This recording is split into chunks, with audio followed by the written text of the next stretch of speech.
Welcome to Real Talk with Leigh Brown. Today, you get two for the price of one because I've got Tonya and Angie with me all the way from Missouri and from the Simply Authentic podcast to have a completely random rabbit trail conversation that I know all of you will appreciate and understand who have ever served in any kind of leadership.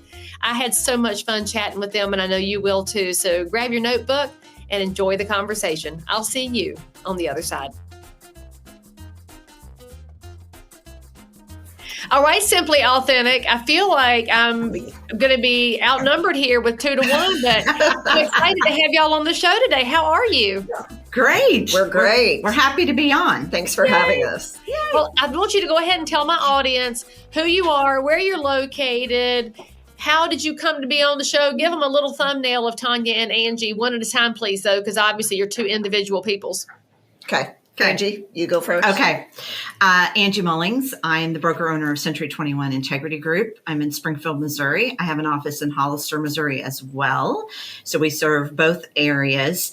And I'll let you introduce and then we'll tell. Okay. I'm Tonya Murfin, and I'm a broker owner at Southwest Missouri Realty here in Springfield as well. And Angie and I got to know each other really through our service at our local board and being in leadership there. And that's kind of what got us started with podcasting to begin with. Okay, so now it's very commonly said in real estate that we're a bunch of blood-sucking, money-rubbing, cutthroat people that hate each other. And it sounds to me like the two of you are actually competitors who are sitting not just in the same room, but on the same podcast. How is that possible? Have we been fed lies by the government and mainstream media? Probably a little bit. That's a great question. It's a great question. And you know, I mean, legit, the public thinks that we all hate each other. And I love my locals. I couldn't have done a fraction of what I've done in this business if I didn't have the best competitors possible. Absolutely. Yeah. We feel the same way. And the best support staff and people that are in our industry as well, because we're sitting in Gershman Mortgage, where they have a podcast studio that they created for realtors to come in and do podcasts, and they can do things themselves to promote, the mortgage industry as well. So it really is, we do work together so well. Mm-hmm.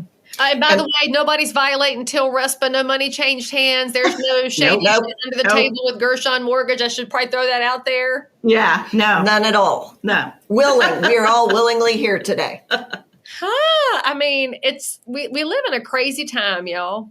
Yeah. But I do love it when our local mortgage lenders create an opportunity for you to educate, because at the core of what we do in any small business or leadership opportunity, everything goes back to education. I mean, you talk about doing local board service together. You're working inside your professional trade association.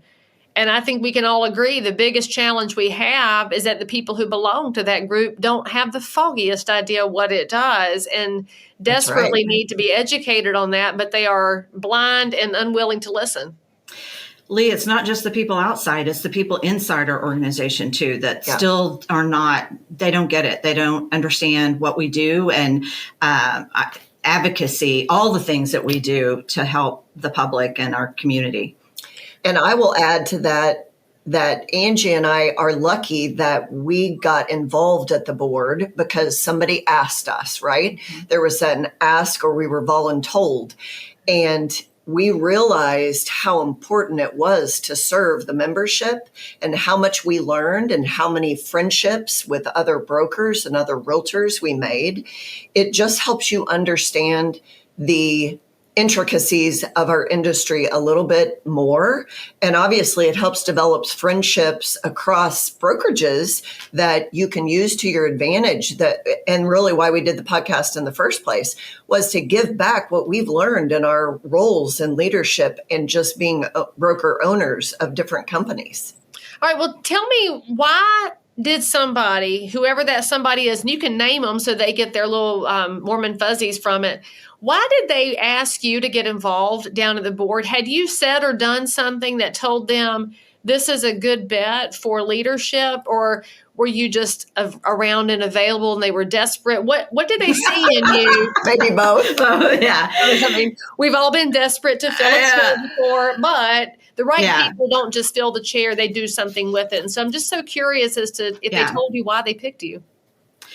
Yeah, it was kind of funny the way mine happened, because it started with Women's Council, and I was at a point in my career where I'd owned my real estate brokerage for about 5 years, but we were coming out of the recession, and I now found myself wanting to get reconnected with people because everybody had just kind of hunkered down and did their job and hope to God they made it. And so I reached out to our then president of Women's Council, and I said, how can I get engaged? And she said, as a matter of fact, Angie, I need a vice president.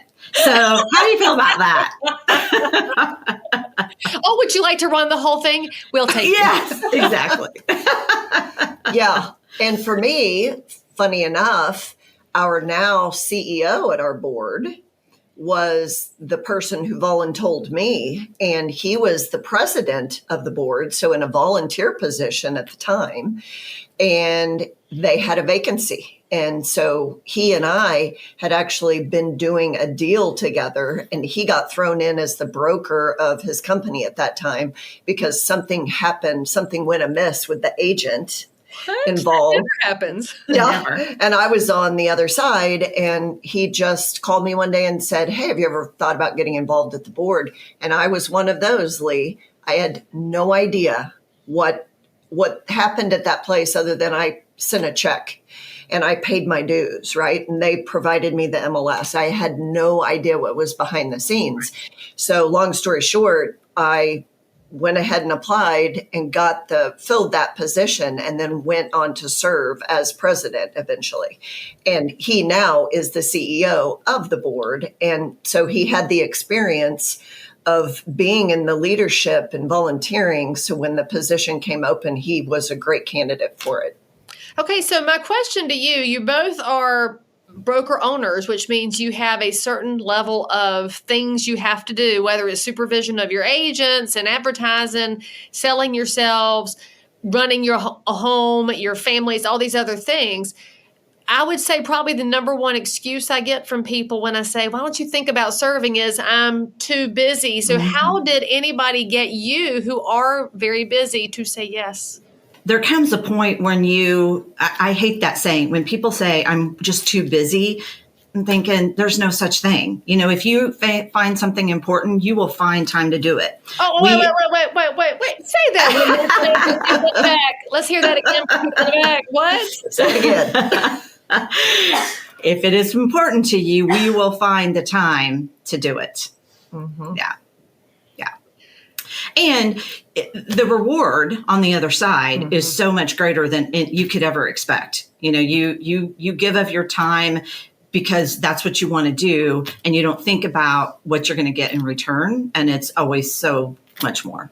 Right, because it's not why we serve, but it turns out to be one of the best perks ever, that you do gain these relationships, and you gain the knowledge, and now you look at the profession entirely differently. And I would say that's probably the same thing in your church. If you start volunteering in your church, you start to see all the layers. And if you volunteer at the local arts council, you see all the layers. And until you're really embedding yourself into it, you don't have as much knowledge as you could have. So why don't we choose to have more knowledge about the things that impact our everyday lives, like this? Yeah, right. Absolutely. And when you step into those roles, you realize how important and impactful that decision was on your career. For me, when Jeff Kester did the ask and asked if I would be involved, he told me it would take 1 hour a month. Was that a lie? No. Jeff, did you lie to her? He might have lied a little bit. It was just a little white lie. And looking back, I mean, how funny is that to think that that's what he told me? It's just going to take an hour a month of your life. That's it. And, I thought, well, I can fit that in. How easy is that? And all of the hours that have been given to that have been so impactful in my business. And and priceless, Well, really. it was a gateway drug, let's be honest, right? Absolutely. Mhm. Yep. But then to Jeff's point, though, how many volunteers in anything, no matter what it is in their lives, that is what they put in. The hour a month is because they didn't read the packet before they got to the meeting. They Yes. knew the meeting was going to last 1 hour, so they opened it up in the parking lot of the bathroom or in the room, and they're scanning it very quickly.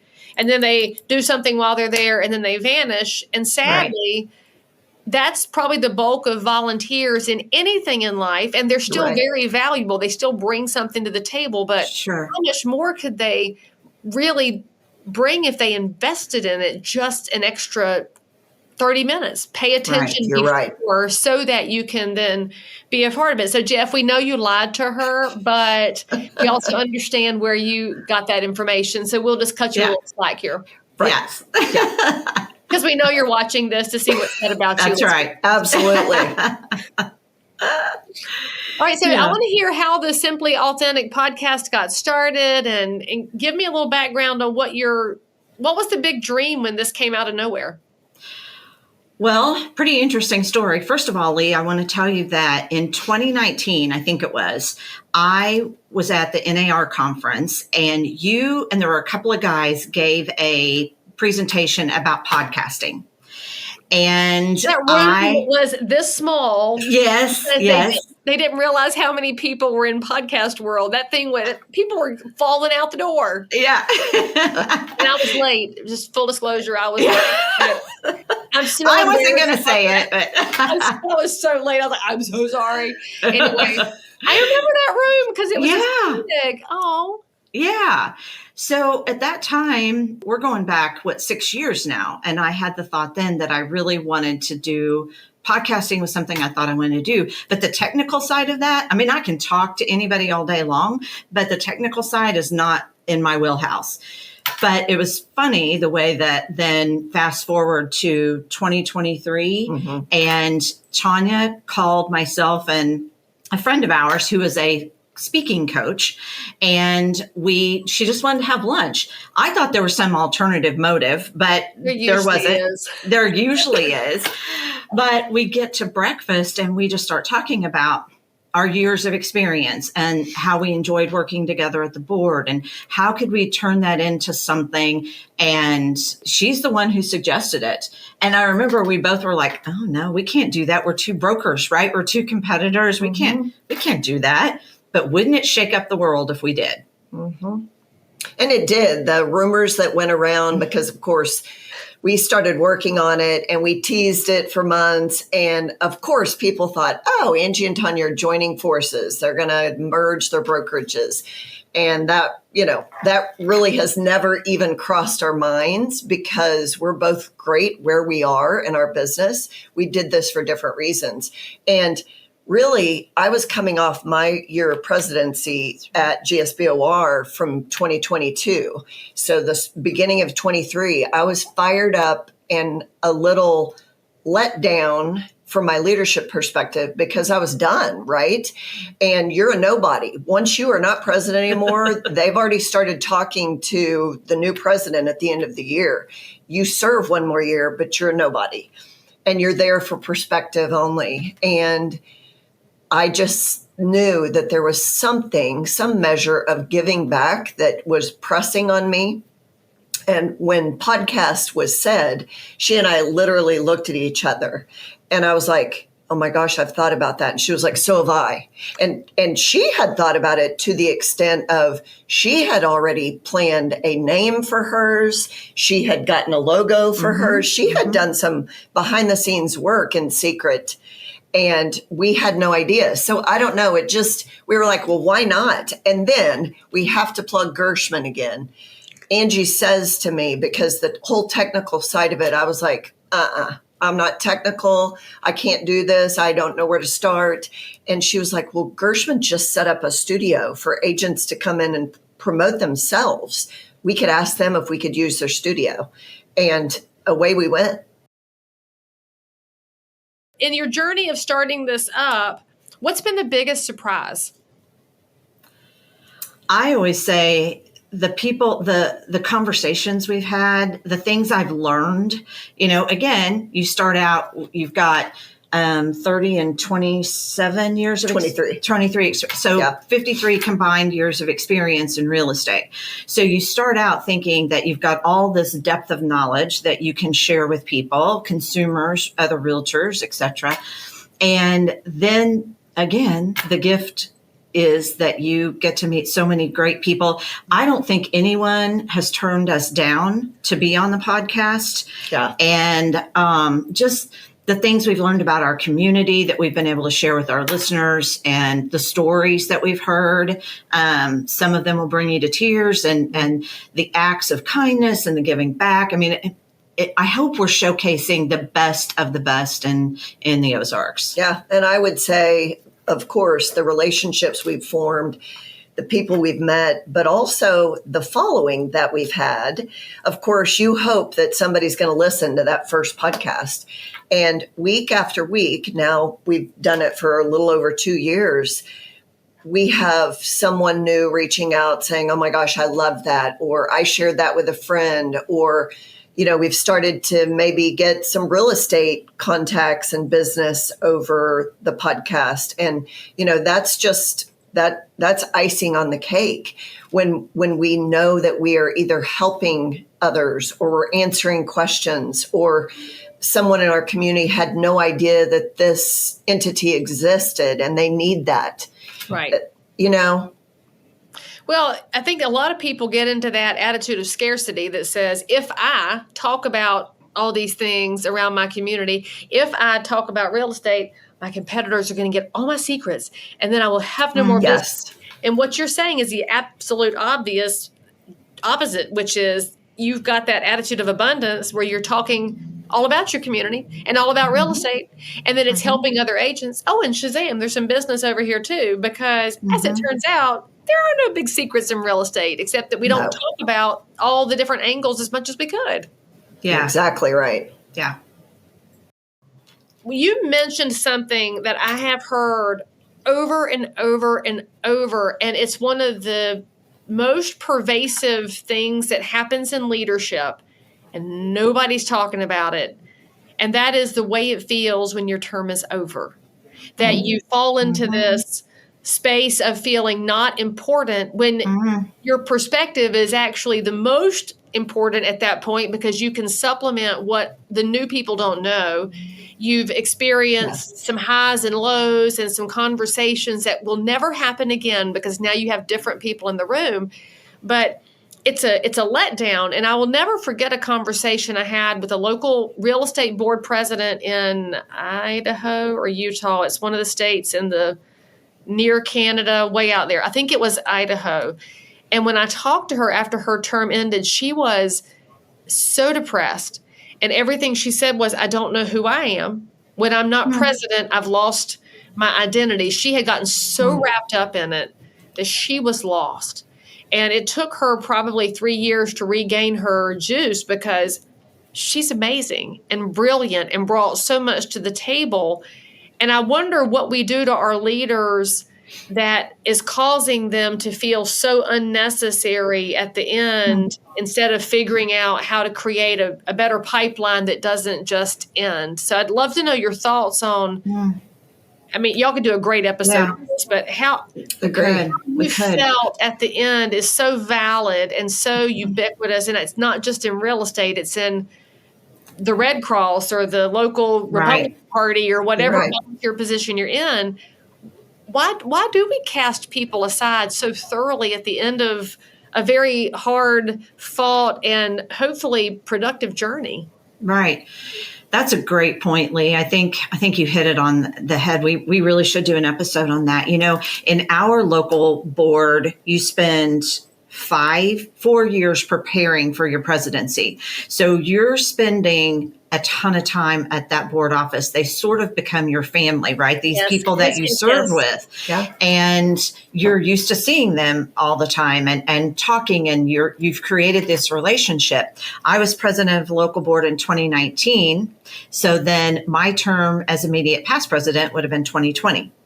And so not only did I have that letdown of no longer being involved or engaged, but it was even double so because we weren't doing anything and we were shut down. So, and then, yeah, I think you have this great experience. We need to be better at harnessing that and really utilizing the knowledge that is there. I had to hire 2 CEOs during my 5-year, during 5 years. So and how many people, Tonya was involved in one of those, but how many people have that experience? And very few. So I don't know what the answer is, but I think that's something definitely we should explore. Yeah, and I would add, you're at the peak of your knowledge at the end of your presidency. Yeah. Right? Yes, that's so true. Like at the very end, when they start to ignore you, right? When they're talking to the new president because they're making plans for the next year, you feel empowered by all the knowledge that you've earned over those 4 years. And you're like, man, if I could be president again next year, I could kill it. Yeah. I could absolutely lead this association to XYZ. And nope, don't let the door hit you on the way out. You're not important anymore. So the knowledge, it's all there. And you're not sitting at the head of the table any longer. It's so funny because I'm just sitting here thinking about all the times I've been in leadership and have supported people in leadership. The time people are most excited about them is the beginning of their term, when you're 100% right. They are more valuable at the end of the term. We've got this thing completely out of whack. Yeah. And then I'm thinking about, do y'all follow Rob Hahn and Notorious ROB and what he writes about? So obviously Rob enjoys poking sticks at everything in real estate. And he made a comment a couple of years ago, I guess, or maybe longer, because I've lost all track of time in my medium years. But he said we shouldn't have a one-year president at the National Association of Realtors, that they should be multi-year or on staff so that you do build in the continuity. Because when you are changing leaders every single year, you have no continuity, which makes me wonder if that's not how we've gotten to part of the structural upheaval we're in right now, is constant overhauling, when maybe a 2-year term would work. I know our local Habitat for Humanity, we went to a 2-year term just to give some continuity to the person who there is an upswing trying to figure out how to be in charge. And if you're in 1 year, by the time you get there, you're out. But if you had a second year, like you said, you've got a year to get something done. I think there's a deeper conversation here to have about trajectory of leadership, no matter whether it's in real estate or your local church. I mean, maybe we move too fast. Is it this that makes us move too fast? Because I like to blame devices. Yeah, that's part of it. And I can also blame our human nature that likes to new. Yes. Yeah. I mean, we talk all the time about we want new blood, right? New blood is what we're always talking about. Phrase we use in leadership.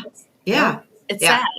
It is. Well, and I'll add, because Angie and I feel like our group that we went through leadership with, she called it a family. It still is. We're still close to those people. Those are the people that we call as brokers, because there were other brokers in there and just other agents in there. We call them for advice because now we know what they're on a different side of the table. They're always going to give a different piece of advice than you're going to get from yourself or your best friend or whatever. And we feel like that family unit has been lost. And I don't know, we probably just feel like we were special, and we probably were. I mean, come on. No, but truly, like, we don't see that. Right. We were the best of the best.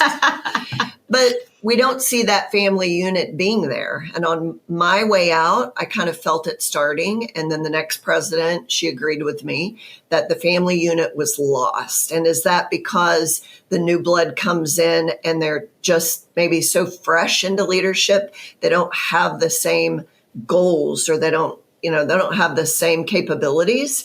I don't know. There's lots of reasoning behind that, I'm certain. But we believe that that family feel has been lost that we grew up in, so to speak. Well, I mean, this is totally going in a whole different direction, but I love y'all so much for rolling with me on this.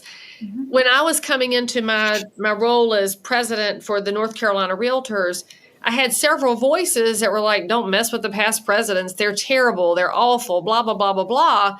And so they're planting in me a seed that says, don't talk to your past presidents. And then the rest of me thinking, but I really loved and respected these people for a long time, some of them. And right.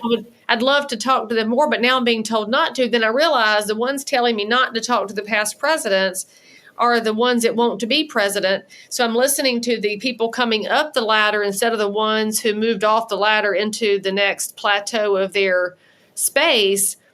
So do we listen to the wrong people?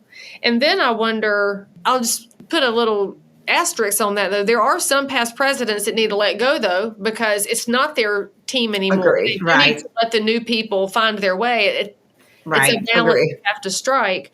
But then I'm thinking about the Young Professionals Network, the YPN movement that started in real estate about 20 years ago and became this huge push for new blood, to your point. And I think got out over its skis because we started elevating people who didn't have the breadth and the depth of experience to bring something of value to the table. They were just being brought to the table because they're young, which is not, to me, enough. You have to have some substance to bring to the table. So then you wind up with a group that's unfairly characterized as a bunch of partiers when there are some very good, talented people in them, but the whole group got colored by the way it was handled at the beginning. So there's 1,000 different angles to think about on this, but it all looks to it how leadership can get broken so easily. Yes. When the three loud voices aren't the right voices. But we all respond to three loud people instead of an entire group of quiet yet thoughtful people who haven't yet raised their hand. Yeah. At our local board, we started having past presidents breakfast, but unfortunately, that's all that we've done with those people. Is there a way for us to, and they're pretty happy to come back and have breakfast, and we sit around and we talk about, they overcome, when I listen to them go around the room, and usually the question is, what was the big thing when you were president? And they talk about how they new lock boxes. We went from books to the MLS. That's how far we go back. So, if we could do something that would utilize some of that talent more than just bringing them together for a breakfast and saying, because they had big challenges. So there's a lot to learn there. Well, and you bring up the transition from from the book to the computer MLS. And now that's coming back again because we have a company that shall remain nameless that wants to basically start their own MLS book and put all their data into a secret little conclave where nobody can touch it except for their people, which is the opposite of a free marketplace. Would we even be having this fight with said company if we had more input from the leadership who remembered how painful that transition was in going from a fairly closed market to an open market? Right. Or did we keep the people who knew about it quiet so long the general membership doesn't know how painful that was? I got a statistic from the National Association. I reached out to one of the librarians over there because one of the most amazing resources we have at this giant trade association is our librarians who have all this knowledge. And I asked him what percentage of our membership has been in real estate less than 5 years. So that would be less than COVID, because COVID's 5 years ago. The pandemic starts 5 years ago. We're all told to hide at home because bodies are going to be piled on the sidewalk and everything goes to Zoom, which means relationships went to shit. That's just all I can say about it. So in that time frame, a third of the realtors out there, that's all they know is COVID. Okay, so if you're going to get back to the end of the book, I came into real estate 25 years ago at the end of the book. And then if you go back 20 years before that, well, maybe not 20. 15 years. I really should be careful with my age here. But when I was a scrapping person in my daddy's real estate office, my job was to take his little camera and go down to the quick print photo booth and get the pictures developed and then go around to the brokerage offices with double-sided tape because we were fancy. Didn't just roll the Scotch tape around and stick it in the book because we had photos with our listings. And that was top of the line marketing. And now we're going back to that kind of era. And is it because these youngsters don't know where they started from? They don't know what we had to fix in the past because we're not talking to our past leadership. I'm just thinking out loud. Now, y'all are making me think in a different way today. Well, and I will add to that an example of my own child. My eldest child learned how to be a mother on TikTok. Wait, what? What is she learning on the TikTok about mothering? Please say she's not following that ratchet. You name it. She's horrible. That woman is bad. Yeah. You name it, Leigh. She has learned it on TikTok. And she is even, the lady who raised her and her sister and kept them alive. And they're adulting well now. She would fact check me on TikTok and or say, well, TikTok says this. So I use that as an example. She'll probably kill me for saying all that, but she would sit here in the room and be like, yeah, I learned how to be a parent on TikTok. Kept my baby alive, 2 of them so far. Obviously, I am of a certain years. What exactly did she learn on the TikTok that helped her mother? Give me an example. I've got to have video. So other mothers will take videos of their skills they've learned of being a parent and put it on TikTok. So it could be a video of my baby won't sleep through the night. So here's how I finally got her to sleep through the night. I did XYZ. And they're little short videos that, their attention span is this big. Yes. So TikTok is the perfect platform for these kids to learn how to do everything. So if my now 27-year-old daughter is keeping children alive and learning how to be a parent off of TikTok, then our 5-year-old realtors in the business for 5 years are probably doing the same. Mm-hmm. So it will be easy for them to jump on the bandwagon of what they're learning on TikTok rather than listening to the old pros and the older people who have been in this business of that's not going to work, or let's get some older perspectives here on that topic or that subject. So we need some old people to get on the TikTok and start talking about it. Okay, yes. So I feel like I'm going to have to use that filter that's got the little grainy edges and goes film strip because I know what film strips are. Okay, so I love this perspective, and now I'm realizing too that because I let my children cry it out, I don't think that's allowed on the TikTok. It's not. My video will be like, put your earplugs in and suck it up. They'll stop because they did. Put your watch on, 15 minutes. How long can I stand for them to cry? Yep. We are wonderful parents, Internet. Before you start making ugly comments, we're right. Okay, so there actually is... That's an actionable thing. So back to your comment, what do you do with your past presidents? What if we had some enterprising young realtor who's good with the TikTok, who came to the past president's breakfast and said, tell me about the biggest challenge in your presidential year. What was your year? 1987. What was that challenge? Savings and loan crisis. And the young person's going to be like, what was the savings and loan? And then they'll have to explain it. Well, what happened?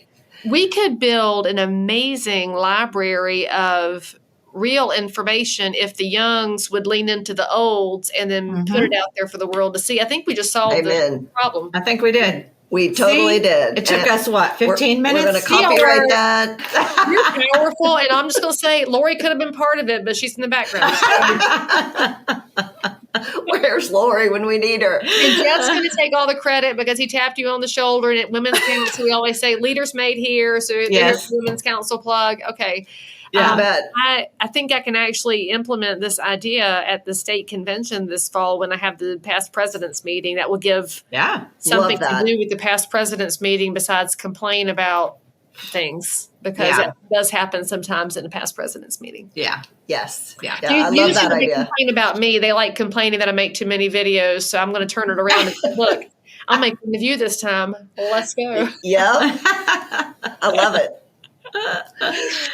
Did y'all have something you wanted to talk about on the show today? Because I just took up the whole show in a different direction, but you're so enjoyable and everything you're talking about is so applicable outside of real estate, which is one of my favorite things are the topics that are expansive, because real estate is everywhere. Yeah, it is. Yeah. And it's a topic everywhere and anybody can talk about it, right? From some perspective. And everybody does talk about it, and sometimes their perspectives are wrong, which is why we need a Simply Authentic podcast. So what's coming up on your show list that you're going to be talking about that people should go subscribe and listen to? Is anything good coming up? Oh, yeah. We got good stuff. Well, we're going to talk insurance. So that's a big topic, right? Yeah. Ugh. Yeah. Yeah. Everybody pauses or takes a breath when you say that word. So we're going to talk to one of our local professionals here that is going to give us the skinny on that. We have a couple of really great women leaders coming up to tell their story of how they got into leadership and what their knowledge and what their background is on that. What else do we have, Angie? We have a new day dawning at our local university, Missouri State University. And so we've got their athletic director on to talk about what's happening and why this new conference is good for not only the students, the university, but also good for our community. Yeah.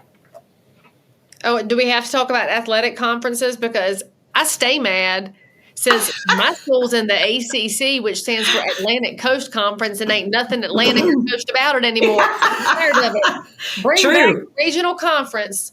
Is yours going regional? Yes. Let's go. Go Springfield, Mo. Bring it back. Let's go. Yeah, we're excited about that. And we think the public will really, really get excited about it. I think they will, because I bet they're tired, as I am, of the SEC and the Big Ten trying to control everything because money has polluted sports. Yes. And it should be about cheering for your local kid who's working really hard and showing some discipline. Yeah. And being able to go to your local pub and that is playing. The game is on. If you couldn't get tickets to go to it, it's playing, you know? They have something in common with community, because that's community. Yes. Yeah. Exactly. Which is what y'all have built through your leadership and through your brokerage work and now through your podcast. I love it so much. Yes. All right. So if anybody wants to find you, you're the Simply Authentic podcast. Is there a need for them to subscribe to it and give you a 5-star review to it? Oh, please. We love reviews. Love that. Please, okay. Yeah. like and follow and obviously share it with a friend. Yes. Obviously. And don't worry, friends, because I know some of y'all are currently on your daily walk and you're thinking, but Leigh Brown, I'm listening to this one. It's okay.